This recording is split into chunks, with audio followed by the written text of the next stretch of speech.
At the center of our solar system sits a 4.5 billion-year-old engine. Inside its core, temperatures exceed 27 million degrees Fahrenheit, a heat so extreme it forces individual atoms to fuse together. This star does not operate with intent. It runs on a continuous, blind struggle between two physical forces. Inward gravitational pressure tries to crush the star, while the outward pressure of nuclear fusion pushes back to keep it from collapsing. The byproduct of this physical standoff is highly unstable. Built-up magnetic energy periodically snaps, triggering solar flares and coronal mass ejections, massive clouds of electrified gas moving at over 1 million miles per hour. Those violent expulsions of radiation and particles eventually bathed a cooling, barren rock nearby. Over billions of years, that exact sequence of unthinking thermal and magnetic physics provided the energy required to support biological life on Earth. If the engine powering our solar system operates purely on mechanical physics, it raises a question. Is our existence a mathematical accident, or does this machinery serve a specific design? Here on Earth, the rules governing life reflect that same cold physical logic. When Charles Darwin studied the natural world, he observed creatures locked in a biological struggle to survive their environments. Darwin mapped this out as a strict process. Traits that aided survival were preserved, while others were filtered out. He identified biology as a system governed by natural selection, driven entirely by environmental pressures. What Darwin lacked was the hidden biological mechanism making this physical transfer of traits possible. He did not know about genetics. The empirical foundation for that genetic mechanism came from an unexpected source. In 1866, the rules of inheritance were meticulously documented by Gregor Mendel, an Augustinian friar working inside a Catholic monastery.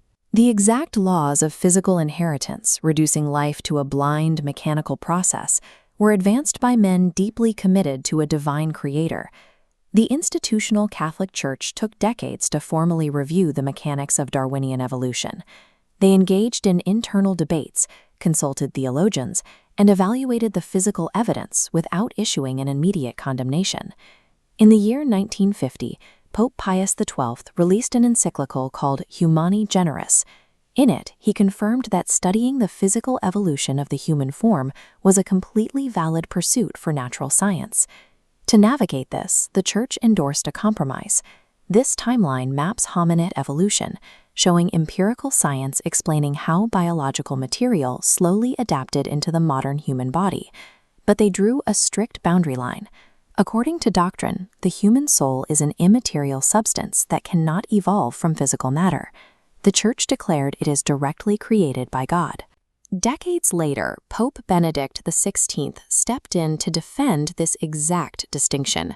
He argued that empirical science effectively describes the biological development of humanity, but it cannot measure our metaphysical nature or inner origin. Drawing an epistemological line, the institution created a functional partition, assigning the body's physical mechanics to biologists and reserving the metaphysical soul for themselves. When we pull back to the macro scale of the universe, physics invites philosophical questions. This intersection is known as the cosmological anthropic principle.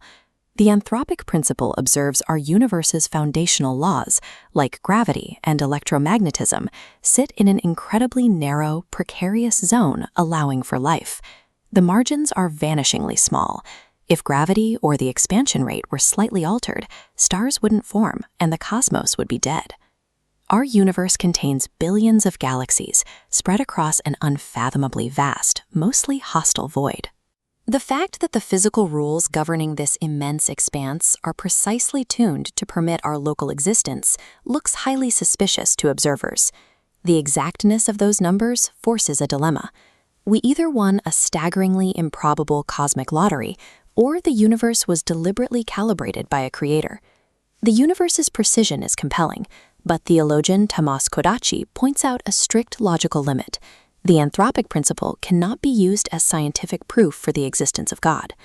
There is a competing scientific explanation. If our universe is just one of an infinite number of random bubble universes in a vast multiverse, then probability dictates at least one randomly features the exact physics required to support life. We cannot empirically test the multiverse, and we cannot empirically test a divine creator. The math brings us to the edge of what we can prove, leaving us with an existential choice. The scientific method has perfectly mapped the nuclear fusion driving our sun, tracked our ancestors' genetic markers, and measured the cosmos's expansion rate.